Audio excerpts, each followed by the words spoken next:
Moving along. Well, I was about to introduce myself as not a particularly technical person, and I think I've proved that. Um, Hi everyone, good afternoon. Hope you're all warm and well on this rather chilly day. Obviously suitable for discussing heating and heat pumps. Right. So to head into who we are, why we're talking about this. Hopefully, a lot of you already know about March's Energy Agency, who I work for. It's a charity. We've been working in fuel poverty for a very long time. More and more, we're working in decarbonisation work. We've become quite a big organisation. There's more and more demand. I do want to underline, we are a charity. We are therefore impartial and independent. We don't have any particular axe to grind. The project I work on is Future Ready Homes, my main project, which offers retrofit advice to everyone and anyone.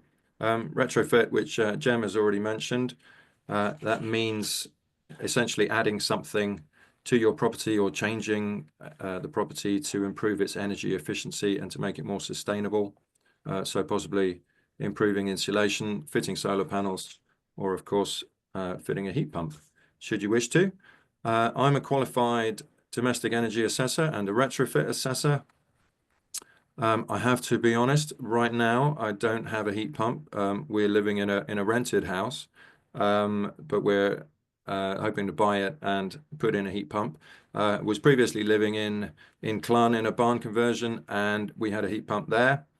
I have, as a landlord, put a heat pump into a property I own in Shrewsbury.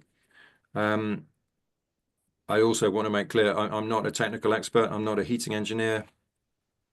So this webinar is described as an introduction for a very good reason.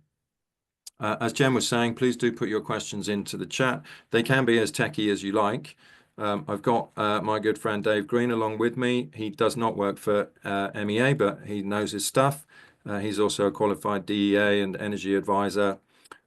Dave has been living with a heat pump in his own house for 3 years now. And he's better at the techie stuff than me, so chances are he can answer your questions.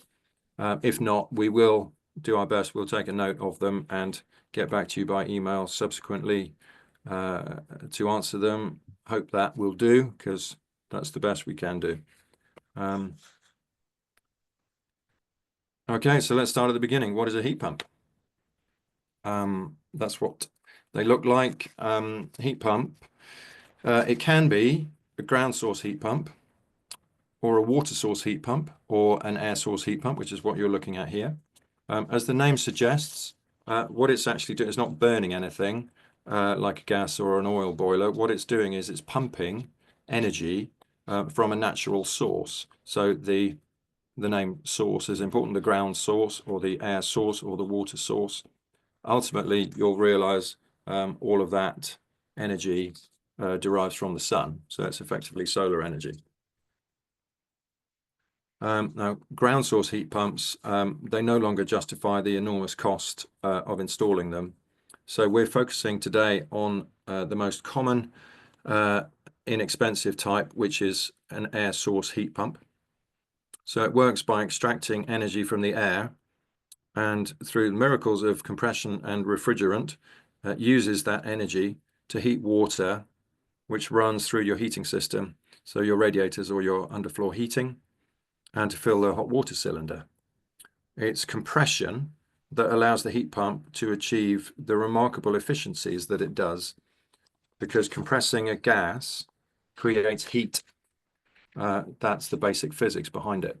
By remarkable efficiencies, I do mean 400% efficient, or even more is possible, which means that 1 unit of electricity used by the heat pump can deliver 4 units of heat. So I hope it's clear to everyone, heat pumps run on electricity. So why should I get a heat pump? Or why are we having this conversation at all? Well, the answer is climate change. And much as I would love to, I'm not going to bang on about climate change.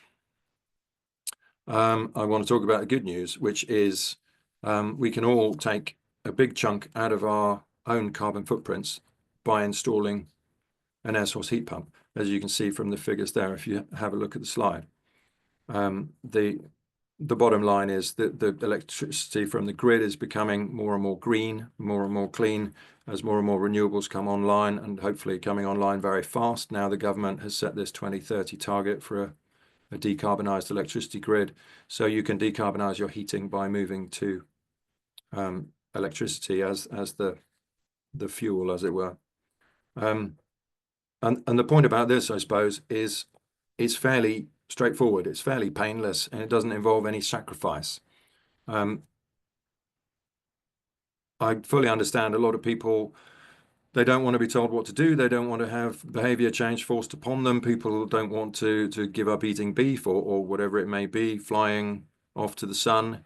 And those sort of sacrifices, because of climate change, are going to be challenging.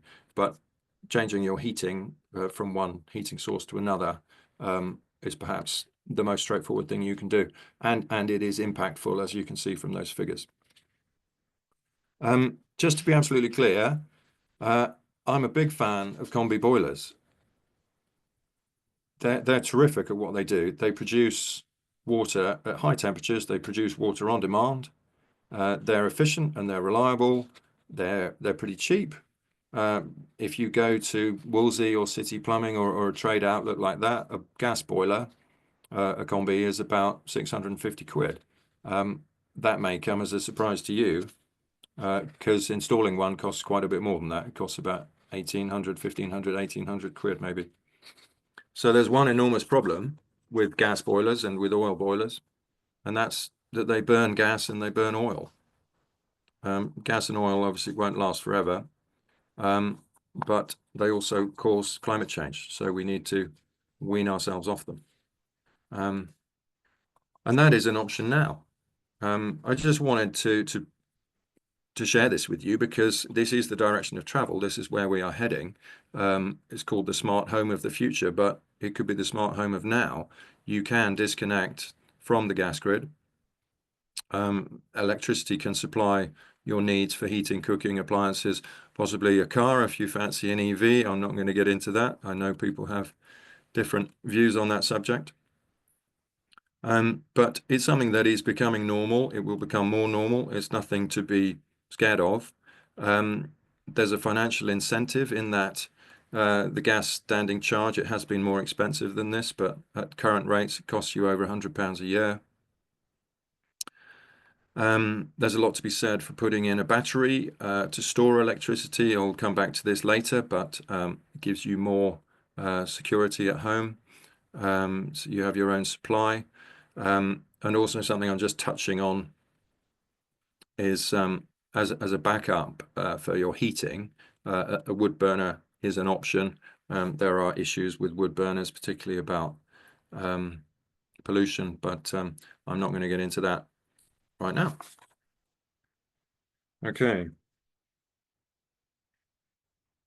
So big question, a lot of people ask, is a heat pump suitable for my home? Right, we thought we might do a little ask the audience here, just to make sure you're still awake and to get you going. And I see some questions are in the chat already, which is great. So I've got a question for you.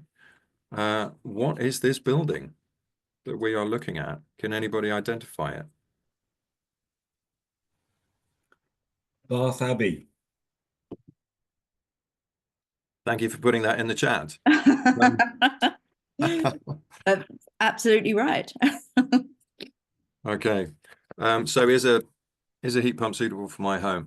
Presumably, the people who are asking this question, the home in question is particularly old and drafty. Well, here's an old and drafty building for you. Bath Abbey. It's not been hugely retrofitted so far as I know, but it does have standard air source heat pump, air to water heating system to heat it. So if a heat pump can heat that, it can pretty much, well, it can pretty much heat anything. If a boiler can heat the property, then a heat pump can heat it. It may have to work quite hard to generate that heat, but it can do it.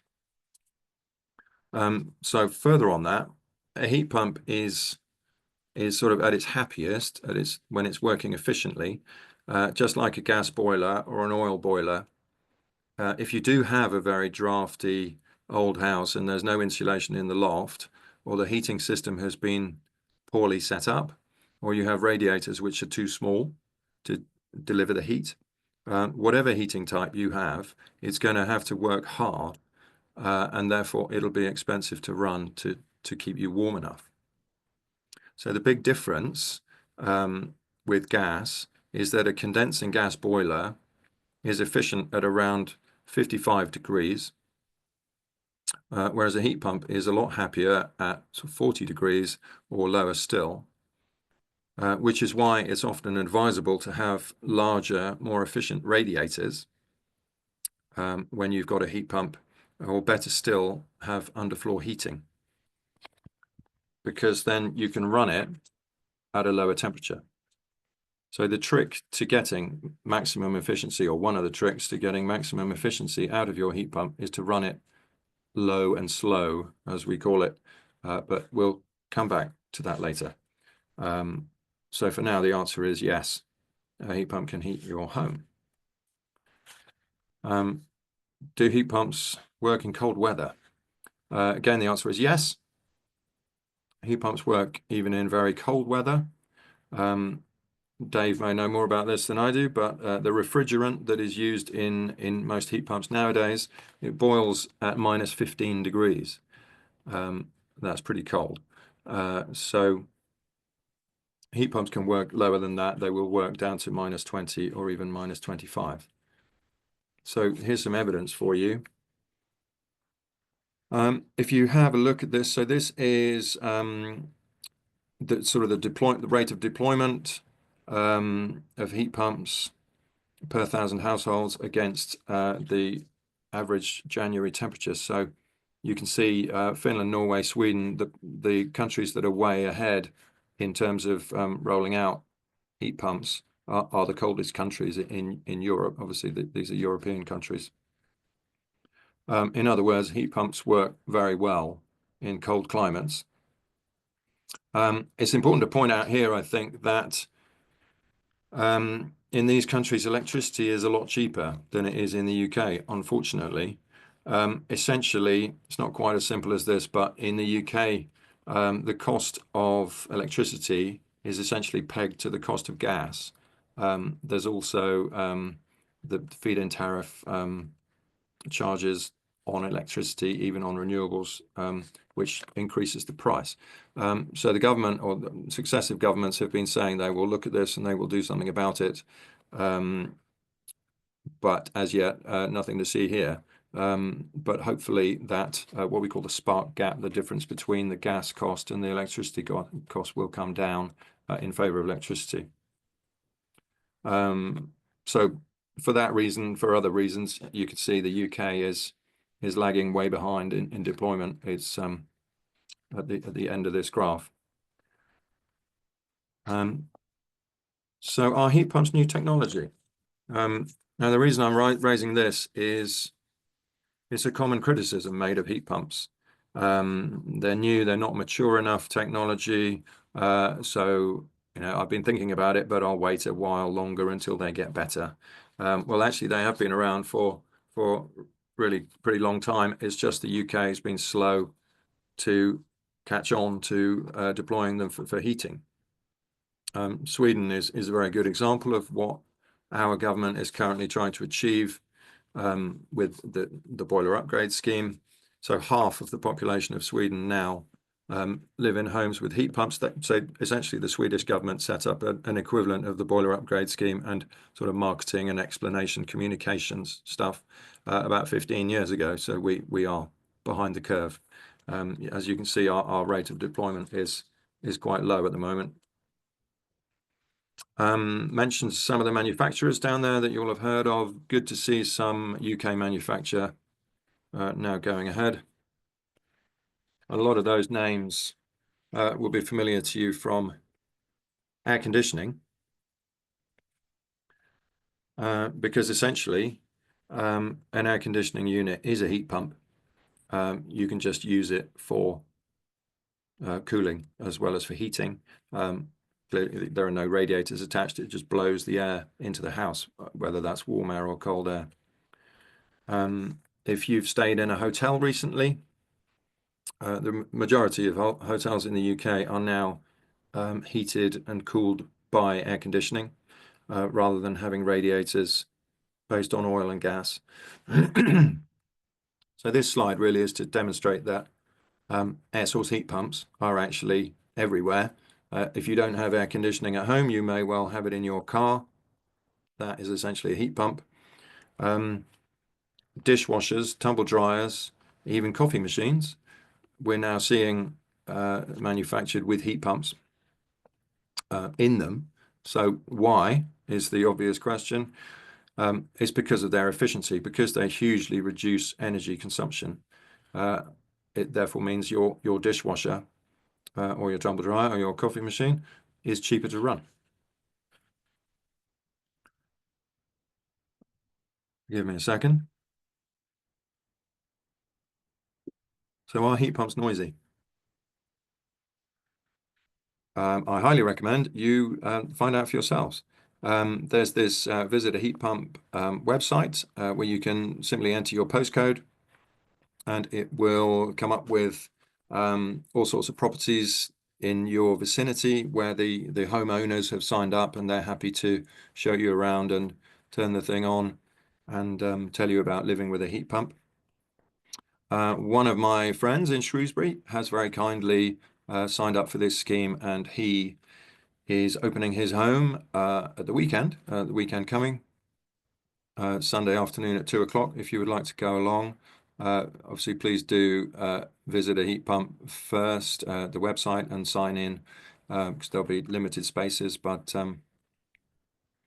there's nothing like the real thing. Do go and listen and have a look. Just to share my own experience, when we were living in Clun, it was a large barn that was converted into 3 different homes. 2 of them had heat pumps, and one on the end had still had oil-fired heating, being off the gas grid, and there was only one heating system that we could hear, and that was the oil.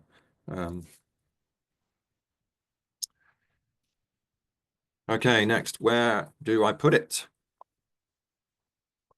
Connected to the question of noise and how well you get on with your neighbors, perhaps. Where are you going to put it? It needs to go outside. As the name suggests, it needs airflow around it, behind it as well. So there needs to be a 300 mil gap behind it. It could be on a patio, as with this one. This is just outside a lounge. It can go at first floor level. You could raise it up on rods on some sort of frame, or it can go on a flat roof.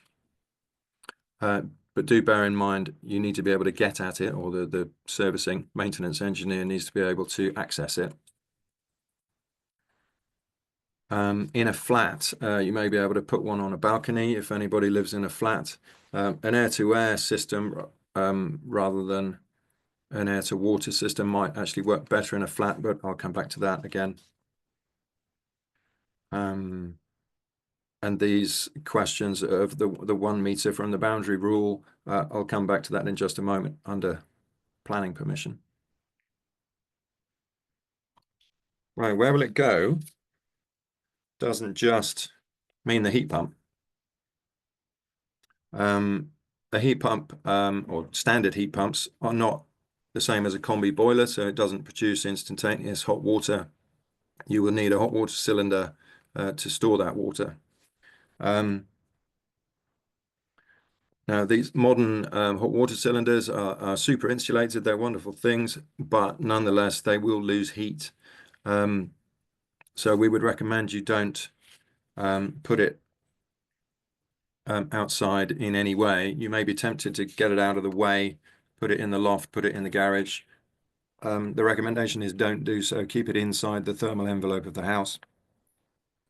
Ideally in an airing cupboard or a utility room. If you have an airing cupboard or a utility room, can you build an airing cupboard? It's a lovely thing to have if that's possible. I appreciate a lot of people have taken them out since installing combi boilers. They are not small. You can, of course, install, it depends on your hot water needs. If you don't use the bath, possibly if you have an electric shower which heats its own water, and your heat requirement for hot water is less, then clearly you could have a smaller tank. I'm just going to charge through this, I'm afraid, because planning permission is somewhat up in the air at the moment.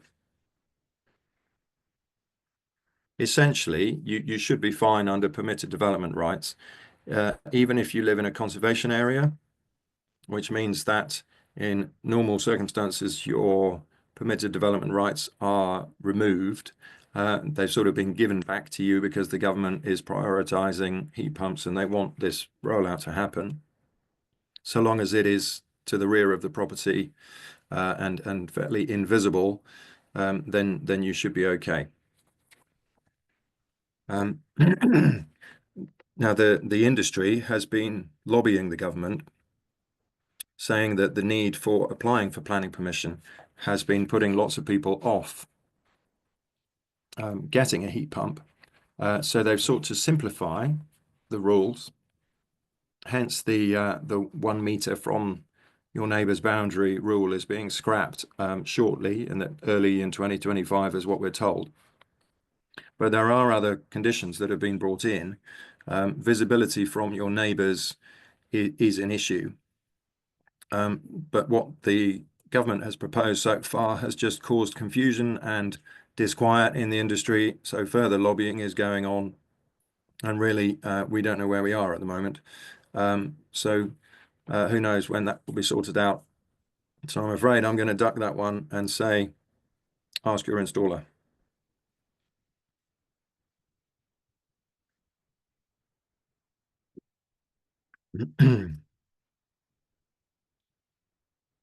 So upheaval is another question that people often ask. Will I have to change my radiators and my pipework?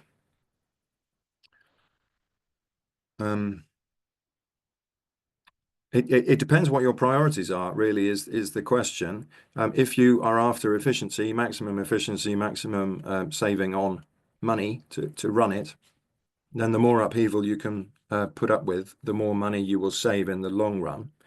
You can make your heating system more efficient by having bigger, better radiators, underfloor heating, of course.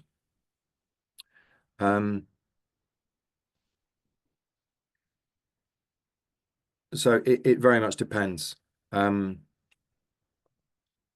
course, putting in a hot water cylinder may be disruptive if you already have one and it's simply a case of taking it out and replacing it with a new one, then it won't be particularly disruptive. It's very difficult to say how long the whole thing will take because it depends how much work you're having done and how far you want to take it. Remember, it involves electrical work as well as plumbing. So you might well have quite a few people in and out of the house, and it would typically take between 4 and 5 days, but that will very much depend. Clearly, working in retrofit, I would recommend you might want to look at what we call fabric improvements before doing this, or at the same time, if you're improving your insulation and your air tightness, always going to be a good idea. Could potentially add significantly to the amount of time and the amount of upheaval, of course. However, I do want to say, if your priority is to decarbonize and stop burning gas, stop burning oil, then just get one. Just put one in. That is an option. If you don't mind a bit of wasted heat or a bit more expense in your electricity bill, then there's no reason not to just install a heat pump right away, should you wish to. Just another word about underfloor heating. It doesn't mean digging up the floor and going down into the earth and having dust and chaos everywhere. I can understand people will possibly balk at that. This wonderful heating system, or insulation and heating system, I should say, this lies straight on top of the concrete floor that you've already got. So this would be the ground floor. These are called XPS boards. They come in a thickness of about 22 mil. Clearly, the thicker you go for, the more insulation you have, which is better. But if you're concerned about your head height, you may want to go for a thinner one. As you can see, the loops there, they take the underfloor heating system. So that's a relatively straightforward, non-disruptive option to go for should you wish to. And I have to say, I can't recommend it highly enough. It's a wonderful thing to have a warm floor under your feet, and lovely even temperature across the room. It saves you radiator space on the wall, so you've got more space for your furniture and things. One thing to bear in mind, of course, is you would need to have the doors taken off and trim a bit off the bottom, because whatever thickness you go for, you're going to need to address that with your doors. There will need to be a floor covering over this, probably tiles, ceramic tiles would be the best way to go to give you that floor finish. So how much will it cost to install? Another big question. As I've already mentioned, the boiler upgrade scheme, curious name to give it. It's not about upgrading boilers, it's about getting rid of them and installing heat pumps. So this is a government grant of £7,500, which is available to everybody. You do not apply for it. Your installer will apply for it for you. You can see the terms and conditions there in the white box. Essentially, you have to own the property. So if a tenant wants a heat pump, the landlord can apply for this and make it happen.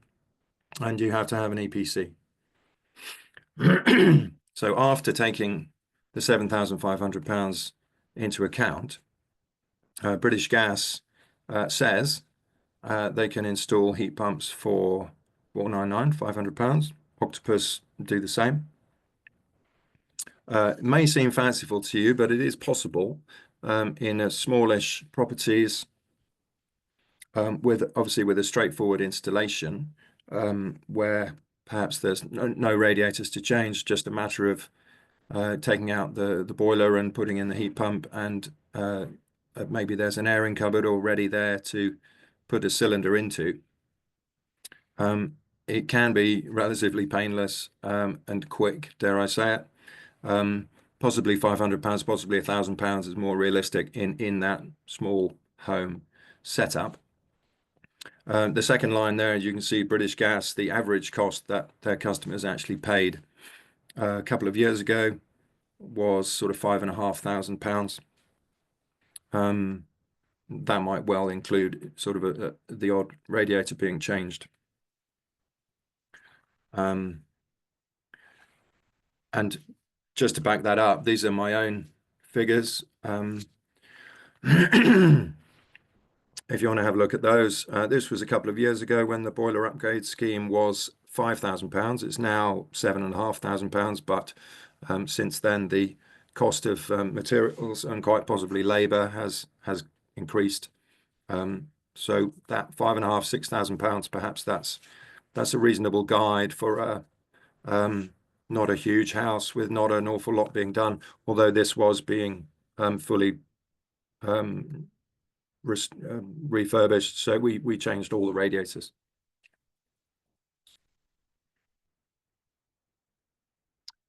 So running cost, what is the cost to run it once it's in?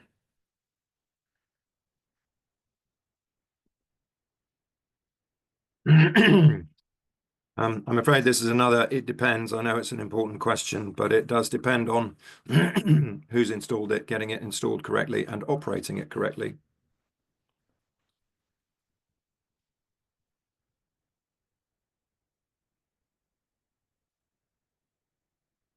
So well installed, what that means is, well, fitted by a company who care what they're doing, take care over it.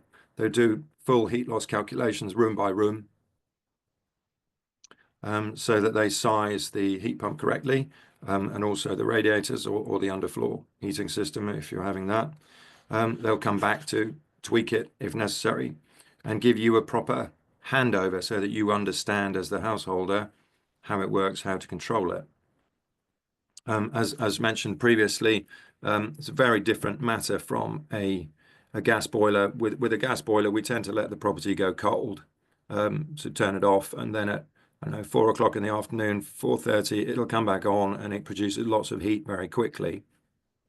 Essentially, a heat pump is simply the opposite. So you leave it on all the time, and it runs low and slow, and you don't put an enormous demand on it to produce heat very, very suddenly, because that's the way to, well, burn lots of electricity and have a high electricity bill.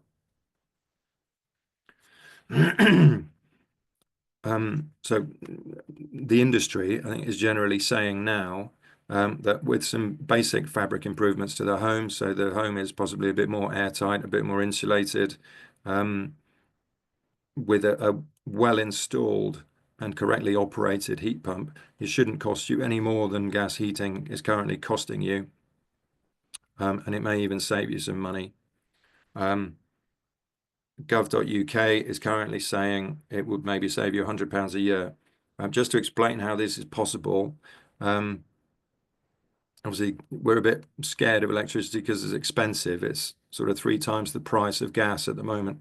But if the heat pump is 3 times as efficient, which it is, or it should be, could be 4 times more efficient, then that's how it works. That's how it will cost the same or hopefully slightly less. A couple of things that might help. Solar panels, of course, are fantastic. In general, I'm a huge fan of solar, but you know, using them to run your air source heat pump, particularly in the depth of winter, it's a nice idea, but it's not going to happen. There's not enough, well, there's not enough energy in the sun. There are special heat pump tariffs that are now available. Essentially, it means you get a cheaper rate to run your heat pump at certain times of the day, but at other times of the day, typically sort of the peak time in the evening, you pay a penalty rate, which is more expensive. So I've had a look at these, and it seems to me, I may be wrong, but it seems to me that what you gain on the one hand, you lose on the other. So perhaps not really worth it. However, the magic is if you combine one of these time of use tariffs with solar panels and or particularly with battery, it means you don't have to use the power when you're purchasing it from the grid. It means you can store it and you can use it when you want to. On the Future Ready Homes website, there's a case study of another friend of mine who lives in Telford who has an electric vehicle, which means he has access to a very cheap time of use tariff. That means, you know, when it's 2 or 3 o'clock in the morning and it's blowing a hoolie in the Welsh Hills and the wind turbines are all spinning, lots of power being generated, but nobody wants to use it. Industry is shut down, everyone's asleep. So it's therefore available very cheaply, about 7p a kilowatt hour, I think, currently, which is available for you to charge up your EV, but you could also, you can run your heat pump, you could use it to generate hot water, so the cylinder is full of hot water for the day, and of course fill up the battery so you have it available for later in the day. Do have a look at this case study if you're interested, because this chap who admittedly has a lot of solar panels, his electricity bill, despite running a heat pump and I think there's now 3 electric cars, his electricity bill is negative. So over the year, he actually makes money out of the electricity company, which is very nice if you can. I'll let you have a look at that for yourself. How do I find a good installer? We've underlined the importance of that. The Future Ready Homes directory, Gemma already mentioned. Heat Geek is an organization which was set up, it must be said, in recognition of the fact that some heat pump installs are not great, and the reputation is not great, and some installers need some more training. So they offer a lot of training and certification. So that can be helpful. And the government's own sort of quality control is the MCS system.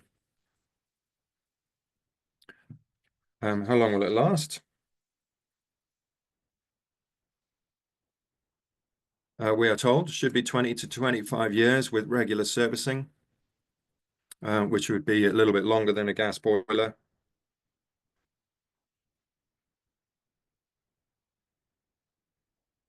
Standard warranty is about 5 years. You'll need to keep it serviced, of course, and an annual service will cost you possibly a little bit more than a gas boiler service, about 150 to 200 pounds. Right, we're getting towards the end. The alternatives that you might want to look at. So a wet heating system obviously refers to a heating system where water is heated up and it goes through pipes to radiators or the underfloor heating. Biomass is an option, perhaps less popular than it was maybe 10 years ago. So if you don't have such a heating system, then an air conditioning unit is effectively a very good option. It will blow warm air into the property to keep you warm. They're not particularly expensive. They're deployable, easily deployable, but it does not qualify for the £7,500 grant. So do be aware of that.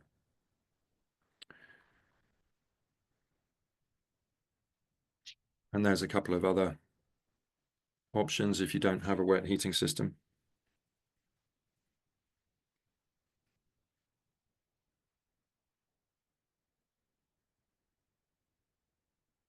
That photograph is of an infrared heating panel. Sorry, it's not terribly clear, but it really is just a white panel like that.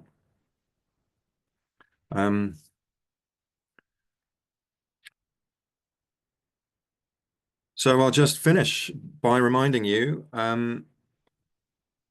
do go out on a visit. Do go out and talk to householders who live with these things. We've got Dave, who might have a few comments now and who will be answering the questions. Thank you for putting them all in the chat. Do keep them coming. It is a good idea for me to stop now because I can see there's an awful lot of questions, so that's great. Hopefully I've answered some of them already. If you want to come along on Sunday in Bellevue in Shrewsbury, then please do so if you've registered at Visit a Heat Pump. And I think it's time to hand back to Jem. Lovely. Thank you very much. Dave, did you want to say anything? I can see you've been frantically answering questions throughout anyway. I've been so busy answering questions in the chat. I didn't hear a word Tony said. Right. But well, let's not worry. I don't know if everybody else who was in the chat wasn't listening to him either, in which case they must have been because they were very on topic. I hope they were. I would just say that I've had a heat pump. Actually, it's nearly 4 years now. And I live in a 3-bed semi-detached ex-council property. It's by no means a super home. I mean, I do have cavity wall insulation. I've got double glazing. I've got good loft insulation. I've done some draft proofing. But it's still quite a drafty house. And the heat pump works really well. I replaced some of the radiators, not all of them. All the radiators that were single panel I replaced with double panel radiators, so they don't take up any more space on the wall than the old ones did. I didn't bother replacing the radiators in the 2 bedrooms because we just don't heat them. You know, I hate a hot bedroom. So the ones we got there, you know, are perfectly adequate for the occasional time I want to heat my bedroom. And it works really well. I have kept weekly figures of consumption over that period, and I think Gemma's going to give a link to the webinar that I've done showing my first year's figures. And generally, what you have to look at is the overall the amount of electricity it uses in a year. And my system has been running on an average of around 3,000 kilowatt hours of electricity a year. So if I was buying that all in at 25p a kilowatt hour, it would cost me £750 a year, plus a bit of VAT. I've got rid of gas completely. So I've now got an induction hob and got rid of the gas fire. So I'm saving £150 a year on the gas standing charge. I've also got solar panels, so they provide about 10% of the electricity, 10 maybe 15% of the electricity that the heat pump uses. So it all works brilliantly, and we're perfectly warm. And normally it doesn't make much noise. It does thrum a bit in the coldest weather. We noticed it a bit more because ours is actually mounted on the wall, but that was a space issue. So when it thrums, we do hear it in the house a bit, but it's got to be below freezing for it to be doing that. And certainly when it's that cold, our neighbours aren't outside on the patio, sipping on prosecco. So they haven't complained at all. The one thing is that if you look at the weekly figures, you'll notice that over those 3.5 years, there've been 5 or 6 really cold weeks, and in those really cold weeks, if you look at the cost of that week, you would go, oh my God, isn't it expensive? But to counter that, in the spring and the autumn, it costs virtually nothing. And so you look at the overall annual figures and don't get too het up about the the odd week when it's really cold. I mean, if we were to get a beast from the east that went on for 3 months, then it could be an issue, and then that's when ground source heat pumps would come into their own. But they're so expensive to fit, and the grant system doesn't really help you now. The old grant was quite good for ground source, but the new grant isn't. So definitely air source. I do have a wood stove. I haven't lit it in 3 years. The house gets too hot. What I've been meaning to do is experiment in the coldest week to sort of light the wood stove in the morning to take the pressure off the heat pump and see if that helps. But because it's not used, I've covered it with plants now. So yeah. And if anyone's got any questions, I'd be happy to Okay. and if anyone wants to visit and see how quiet it is, I live just off Montmore Road in Shrewsbury. I'm also on the heat pump site, although I haven't put a date on recently. And I've also taken part in all the green doors events that Tony and Gemma have helped to run. Brilliant. Well, Dave, I'm just going to run. I know you've answered some of the past questions, but I'm just going to pick up a few of the ones that came through, just in case people hadn't seen the replies and they're interested to hear. I want to pick up first of all, just because you did mention ground source heat pumps just then. There is a lady, Jane, that's commented a couple of times saying, hi, Jane. She hasn't changed her radiators or insulated the floor. She is running a ground source heat pump, but it's in a 1700s property. Is that right? Yeah. So and it's working amazingly well. She's saying she gets 3.4 units free for each unit of electricity that she's buying in. So yeah, a balance that's really achievable with that type of property. But she's going to be moving, so she's going to be getting an air source heat pump next time. But yeah, that's her experience with that one. Yeah, we've had a few things sort of when Octopus came up, someone say Octopus will only do straightforward installations. They wouldn't touch. Very much so. Yeah, I'm guessing that's something that you're familiar with, Dave.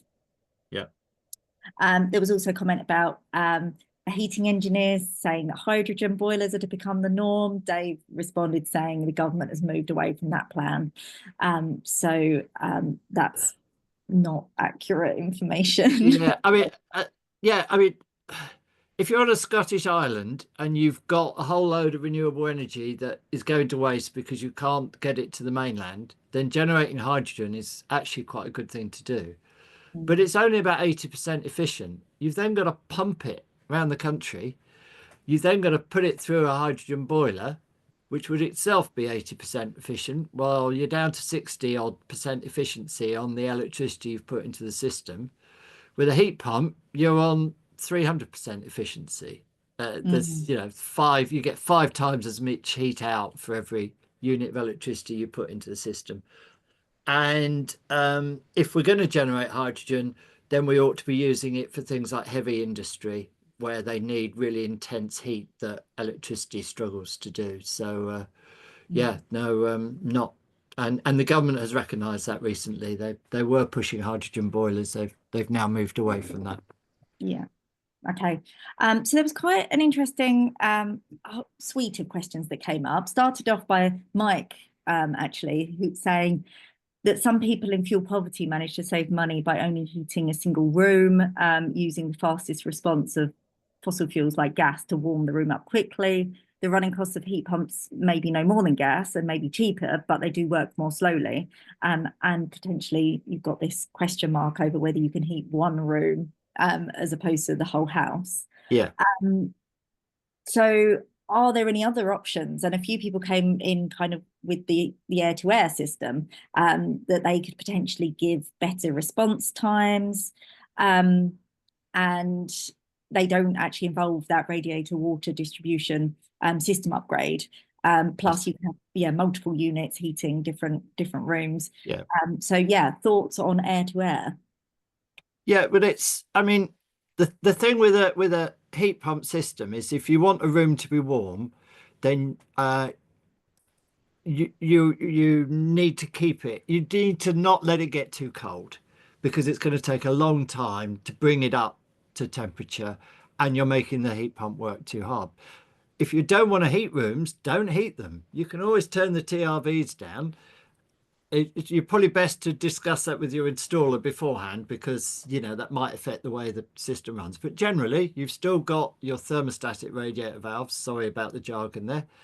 Thermostatic radiator valves on your radiators. If there's any rooms you don't heat, as in my bedroom, the radiator is off, so I don't heat that room. So you can heat the parts of the house that you want to. So you could, you know, just keep your living room warm using the heat pump, if that's what's been fitted for you.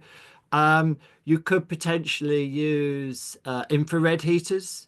They're not as cheap for a whole house solution to run as a heat pump would be, but they're quite good for individual rooms and slightly quicker responses. You could use an air-to-air system.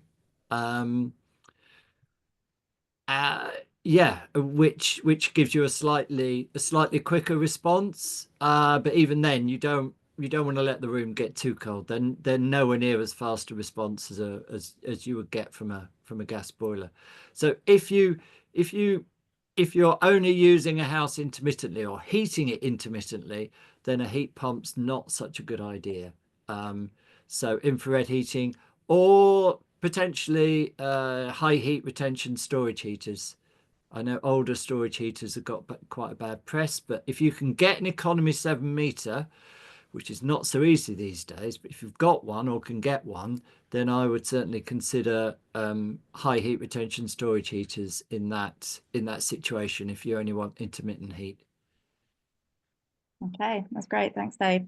So there was a bit of discussion as well around tariffs. Suzanne from 7Y Energy Agency posed the question, why isn't there a separate electricity tariff for those homes that are 100% electric, that is lower across all of the suppliers to incentivize us, which sounds like it would be a great idea. Yeah, nice idea. Yep. Howard agrees that time of use tariffs can be very good. They give their batteries a very cheap forced charge 3 till 5 a.m. and then the heat pump starts up at 6 and runs off the batteries for a few hours before it goes to day rate power. But obviously, Dave, you sort of caveated it with, and a few others said yes, but the time of use they are high in the high. So you've got to be really careful. And I did visit one couple who had a time of use tariff and a heat pump, and they were cooking at 3 o'clock in the afternoon to make sure they got the cooking done before 4 o'clock, because the price of electricity between 4 and 7 is really high. So, if you've got kids, you come home from work and you want to cook, or you put the telly on or the washing machine and all that sort of stuff, then a time of use tariff is not so good. It's also, they tend to be less protected. So Octopus used to have what was it called? Not Agile. It was something like that. They had a variable rate tariff, and it basically, the top rate was something like 35p a kilowatt hour, but they advertised that at certain times of the day you might get paid. And then when the big energy crisis happened, was it 3 years ago now? Basically, the rate went up to 35p for most of the day, because it's not hedged. The time of use tariff is often they're buying on the day-to-day market. So watch out if you go for a time of use tariff, that it's not going to suddenly rocket if we get another sort of Ukraine type situation forcing the price. Dave, can I jump in with a connected question? Jem, I know you're going to get to this, but there are a couple of questions about batteries.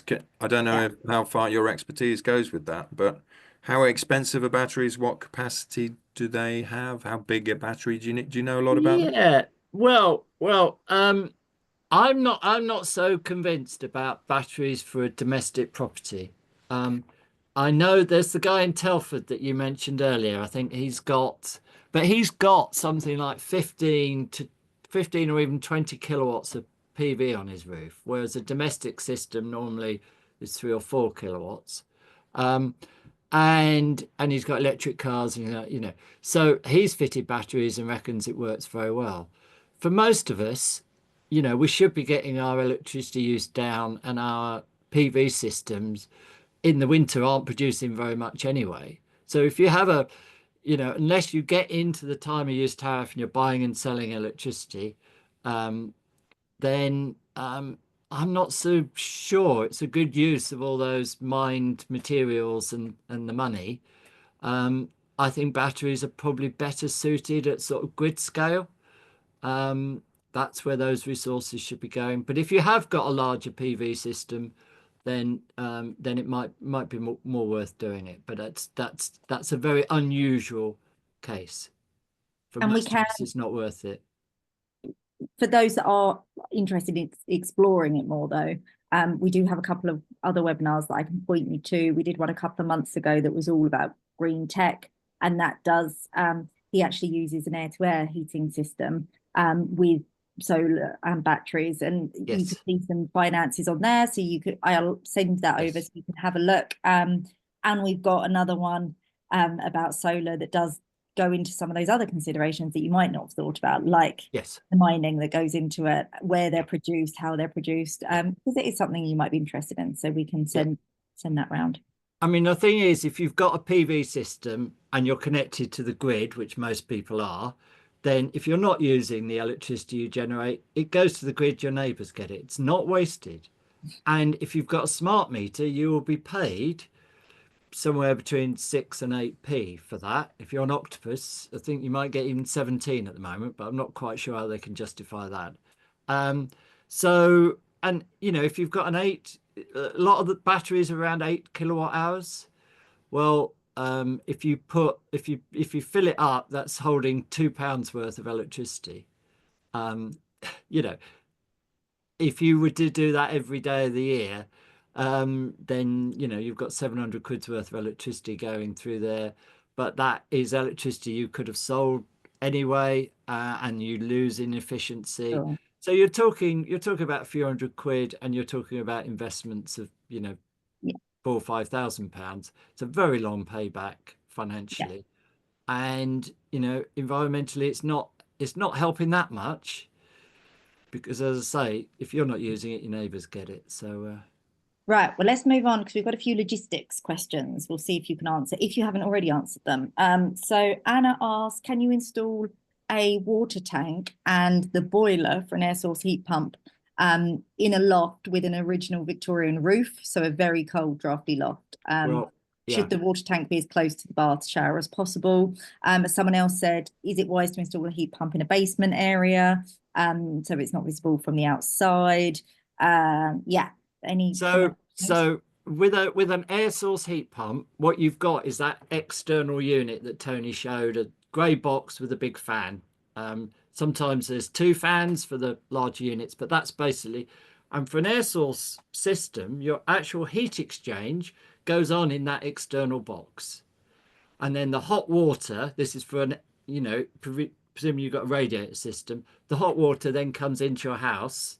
You need a hot water tank to hold hot water for baths and showers and taps. You can't run it as a combi system, but there's no boiler as such in the house. There's a bit of pipe work. There might be a little expansion vessel and your hot water tank. That's all there is.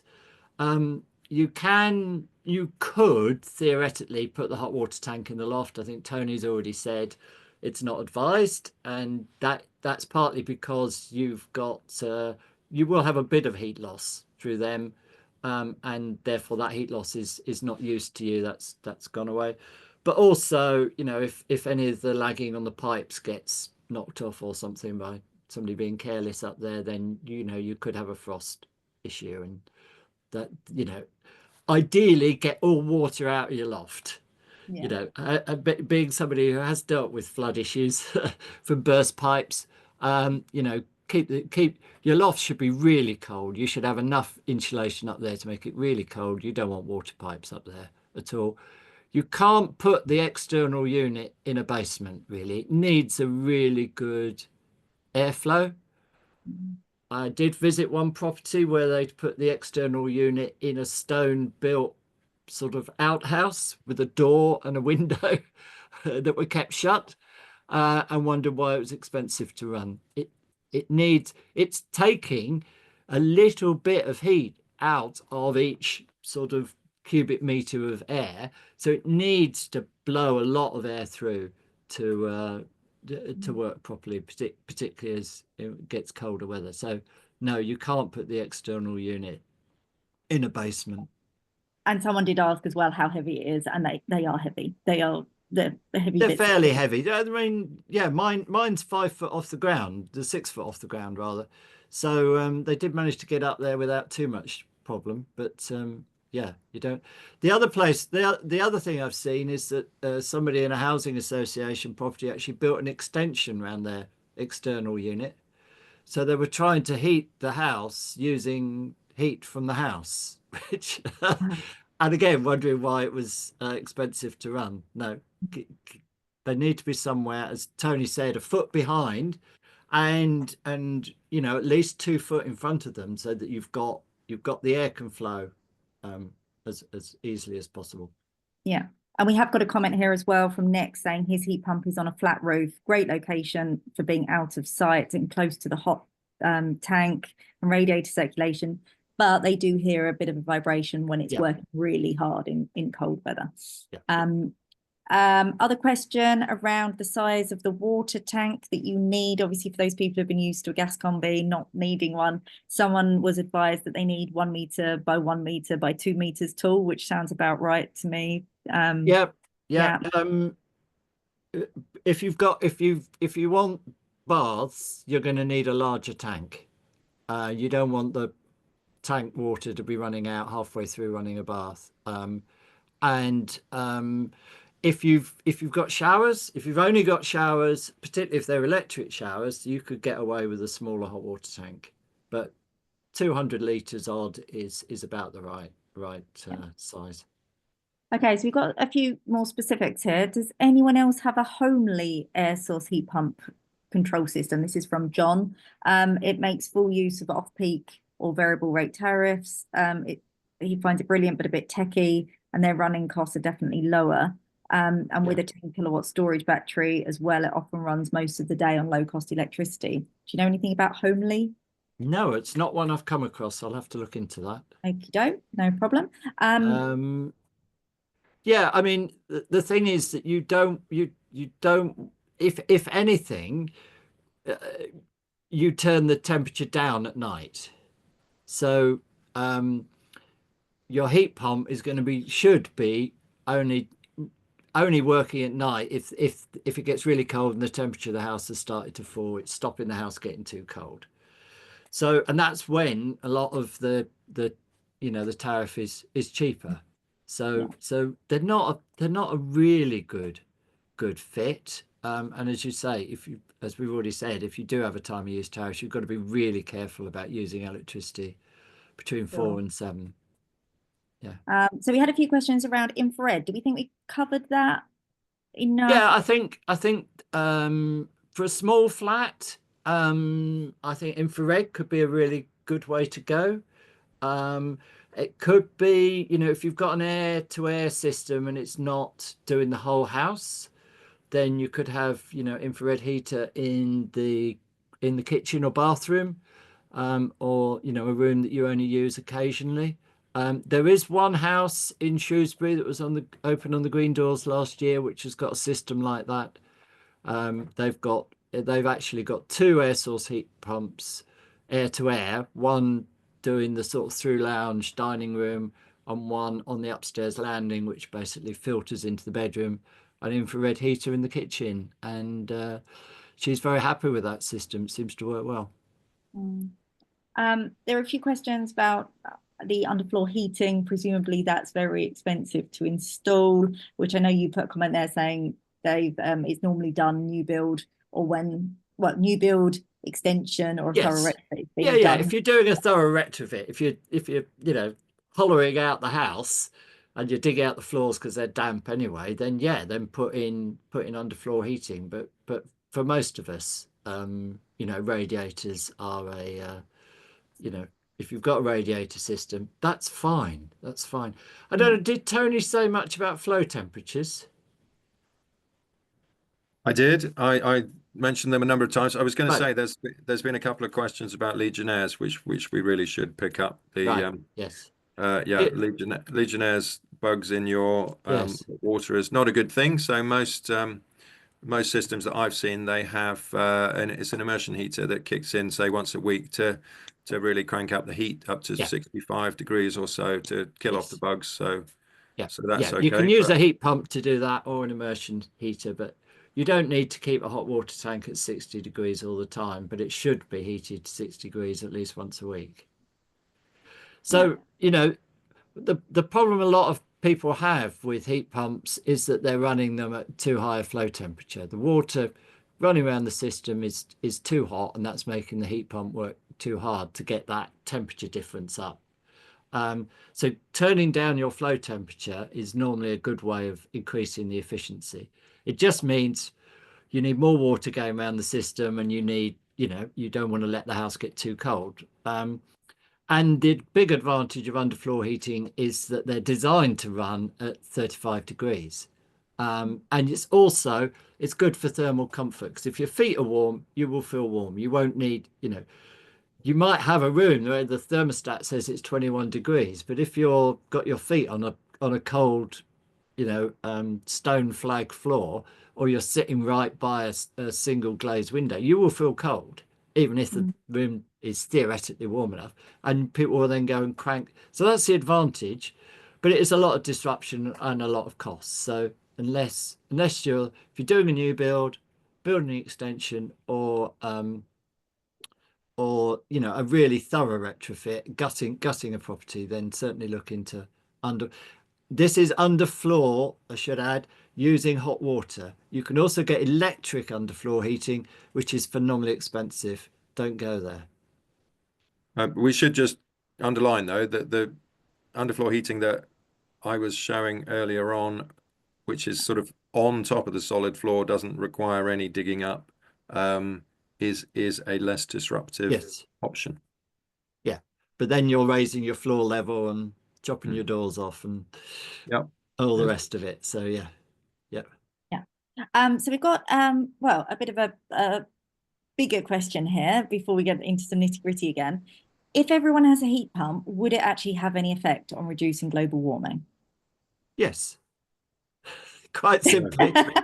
Would you like to elaborate, or are we just going to go with yes? Well, I mean, it depends what you're using otherwise. But, oil and gas are, they're high carbon fuels. If we're burning, the more oil and gas we're burning, the more carbon emissions we're generating. So, and we can, yes, some electricity is produced by gas, but a lot of it isn't now. A lot of it is by wind and solar and hydro, and we're moving more and more that way. And you can generate electricity on your own property and use some of that. So, it's it the carbon emissions of my house used to be about 12 tons a year, I reckon, when it was built 100 years ago. I'd got it down to maybe 3 tons with a bit of insulation and a good quality gas boiler. It's now effectively zero. So yeah, it from a decarbonisation point of view, it works. Yeah, brilliant. Tony, this one might be for you. Are there any insulation grants that are not means tested? The Great British Insulation Scheme, if it's still knocking around, we haven't seen a lot come from that. It's all under review at the moment. We're March time, lots of new, typically means tested schemes. April, I should say, will be starting up due to the change of government. So do get in touch with March's Energy Agency and have a chat with someone. The main one that is not means tested, that is no questions asked, is the boiler upgrade scheme. Yeah. And it's probably worth saying, I mean, we don't know where all of you are from, but yeah, March Energy Agency, certainly if you're in Shropshire, get in contact with them, and Derbyshire as well. If you're in Herefordshire, Yes Energy Solutions would be good people to speak to. They work with the council and they will give you advice on what is available out there for you, regardless if it's mean tested or not means tested. So yeah, they would be good ones to go for. And in Powys, it is in Wales generally, it is different. So you would be wanting Catrifi Clyd would be good people to get in contact with over there. I can send you some links to these after. But yeah, I would say get in contact with someone like that and they will talk you through your options, because the answer is sometimes it depends as well. Even if it looks like it's means tested on the face of it, if you've got health issues and things like that, then that can circumnavigate the means testing. So it's always worth a phone call and a conversation with someone. Aren't some of the grants now better if you're in off-gas grid areas, which is again is reflecting the high carbon intensity of oil heating? Some of them are off-gas specific. Yeah. And if you are off-gas grid, then oil boilers are pretty. They're pretty reliable, but they can be really smelly. And oil tank in your garden and all the rest of it, you can get rid of all that and go to a heat pump. There's significant advantages there. Sure. So we've got from Sarah a specific question. We have a very large listed house with 3 generations who are at home all the time. Replacing rads isn't an option because there's not enough wall space. So they've had to move away from all the heat pump options, but are currently looking at thermal stores with heat pumps, plus wood burning stove, boiler, plus LPG backup. Any thoughts on whether or how this kind of hybrid system will work? She knows she wouldn't get a grant for that. So I mean, yeah, the problem is that the boiler upgrade scheme does not support hybrid systems. Yeah. Your heat pump's got to provide all your heat. You've got to get rid of your fossil fuel boiler, basically. A heat pump with a wood stove is a really good way to go. And as I said, you can have a heat pump and a wood stove and some infrared heating and maybe a storage heater or 2 fitted in. The only problem is with the boiler upgrade scheme is your heat pump has to be big enough to heat the whole house. So with a larger property, you get your energy certificate done. It tells you the heat demand, and that's the size of heat pump you have to fit. So it's good if you can get some insulation done get your heat demand down, and then you can save money by moving to a smaller heat pump. But yes, it looks like some sort of hybrid system might be good for that property. But yeah, if it might be worth going for a slightly larger heat pump, and so that you can then get the 7.5K from the boiler upgrade scheme. Another specific question from Sally in Powys. So she managed to get the works from an Eco4 retrofit she's got on her brick cottage. That included insulation, new rad, air source heat pump, a few solar panels, and a battery. Right.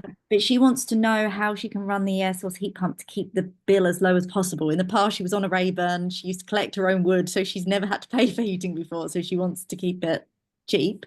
At the moment, she's got the bedrooms and stairs as low as possible. Yeah, and then heating the others. But what would you suggest? Yeah, well, it depends how the system, the systems vary, but it sounds like she's got a thermostat of some sort so that she can set the air temperature in particular rooms. So, make sure your living room is 21 degrees and the rest of the house is considerably less, and that should keep it comfortable.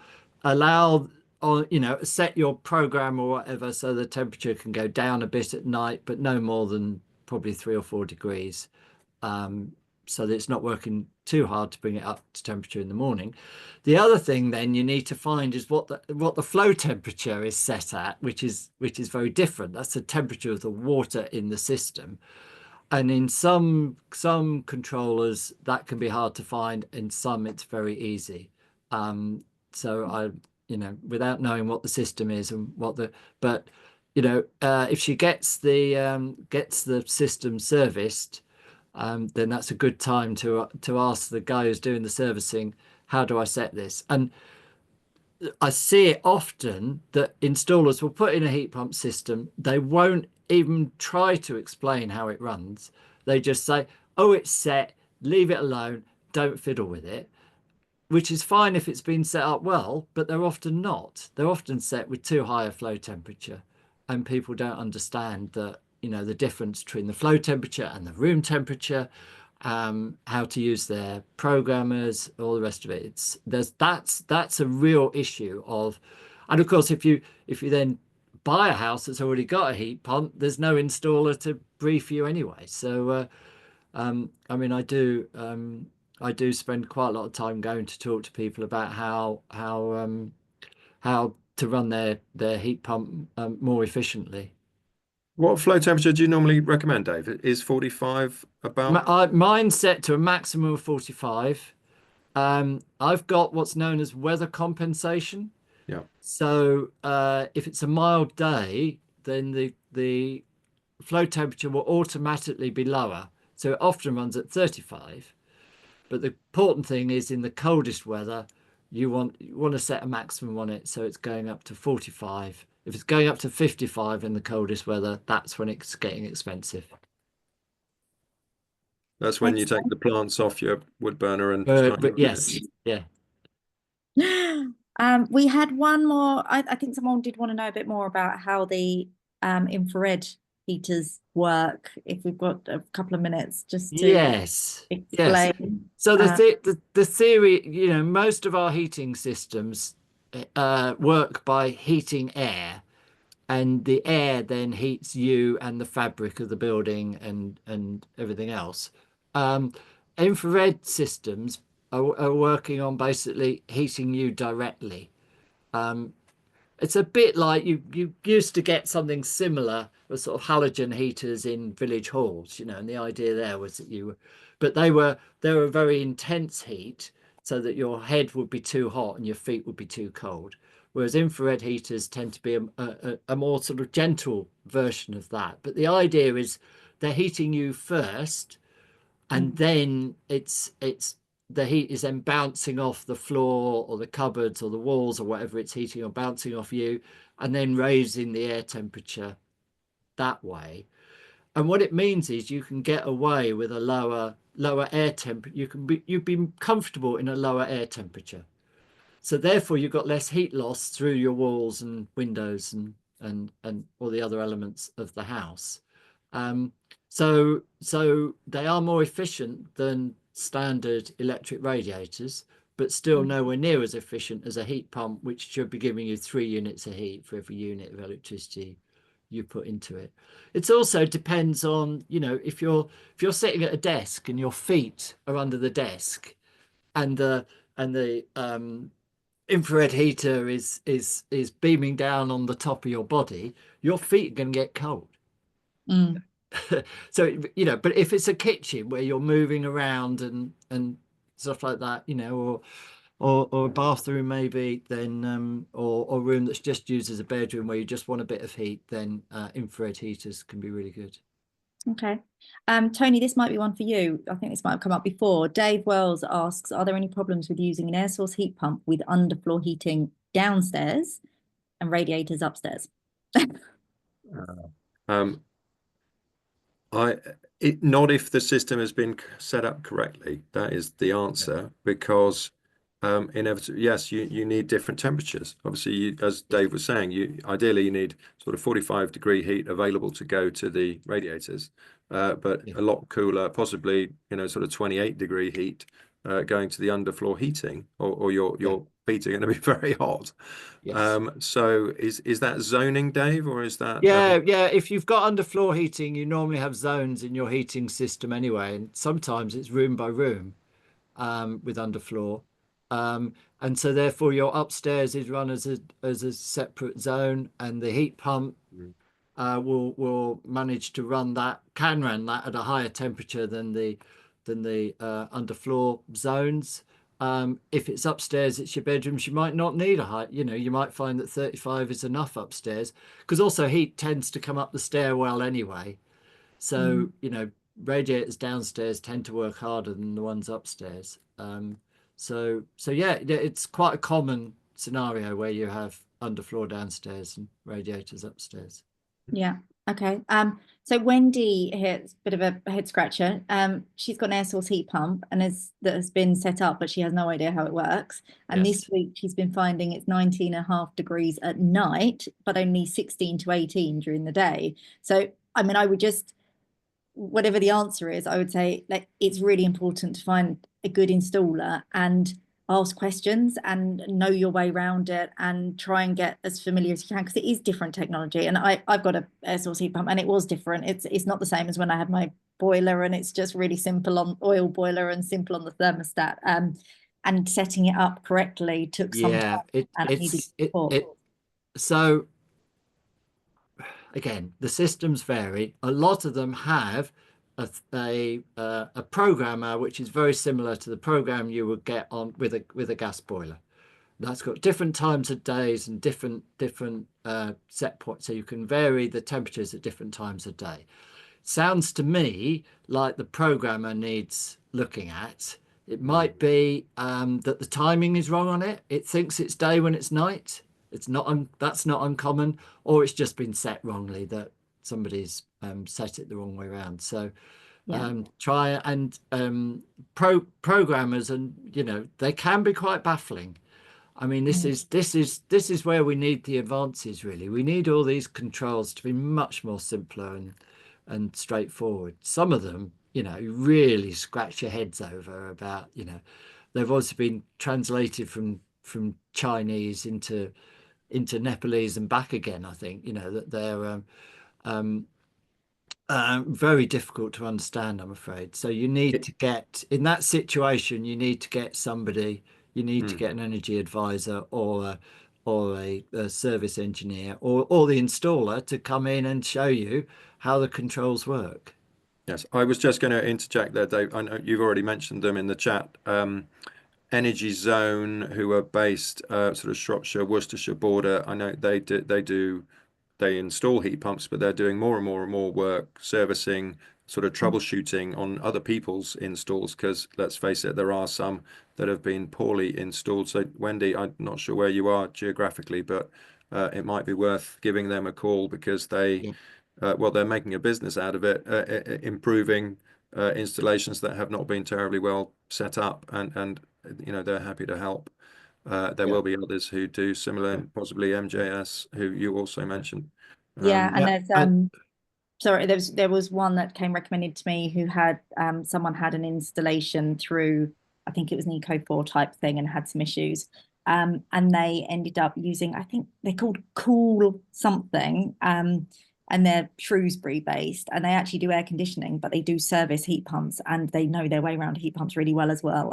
And they said they were excellent, and they really got them out of a pickle and helped them with the heat pump. So yeah, there are people around, but go back to them first of all. The installers, they have a duty to you, so go back to them and like fight for it if you need to, but don't be scared to go elsewhere as well, because if they weren't the best installers, they could have come in from anywhere. They might not care a huge amount, so be prepared to talk to someone else.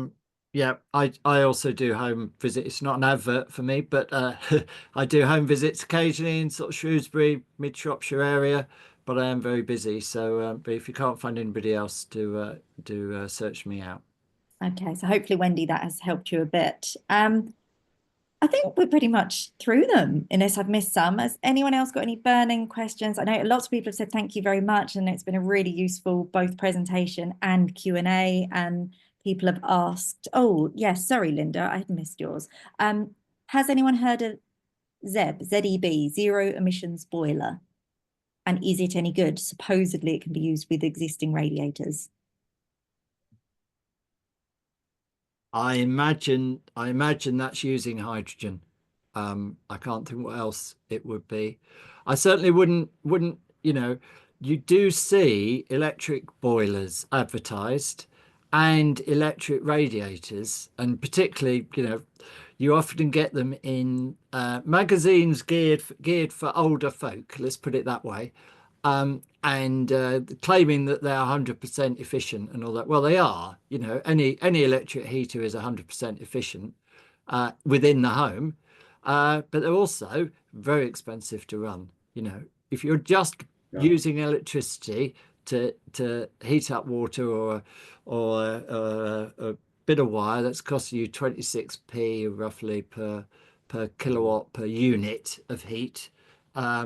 Gas at the moment is about 8 or 9. Oil is about the same. You're talking about 2.5 times the cost. So, if it's an electric boiler, steer clear of it. Likewise with electric radiators, some of which look like storage heaters, but they're not. The advantage of storage heaters is you're getting cheaper nighttime electricity. So then you're back into the sort of 8-9p a kilowatt hour probably. But and again, the only other alternative really is that it would be hydrogen, as we've already discussed those. Great. Then I think that is about it. Jane has asked how we get a recording of this. So Jane, I will be circulating the recording. I'm going to circulate the chat as well, because quite a few people have asked for that, so they can read through the answers. There were lots of other things referenced, case studies and the such like. I will send out links to that and visit a heat pump, and hopefully everything we've spoken about that you might be interested in looking at, I will be sending to you. And if it's not there, just reply to the email and then you will get that. So that will probably be in a couple of days' time that you receive that. Just so you know as well, there is another webinar coming up on the 17th of February. That's another Monday, this lunchtime slot again, and that is going to be on how you close the door on unwanted energy losses. So looking at windows and doors, how to get the specification and install of those right. They're a really important part of our home and the fabric of our home. So yeah, that should be a really interesting webinar. That's with James Smith, local architect and energy advisor. Yeah, and I think that's about it. Thank you so much. I still have 50 of you here at the end. It's been a long session, quite a heavy session. Yeah, it's really lovely that you've stuck with us, and I hope that was really useful to you, and it's given you a bit of confidence about heat pumps, really. If there's anything else we can do to support you with that investigation or any other questions come up, you can get back to me on the email when I send it to you, and we are happy to help as much as we can. Any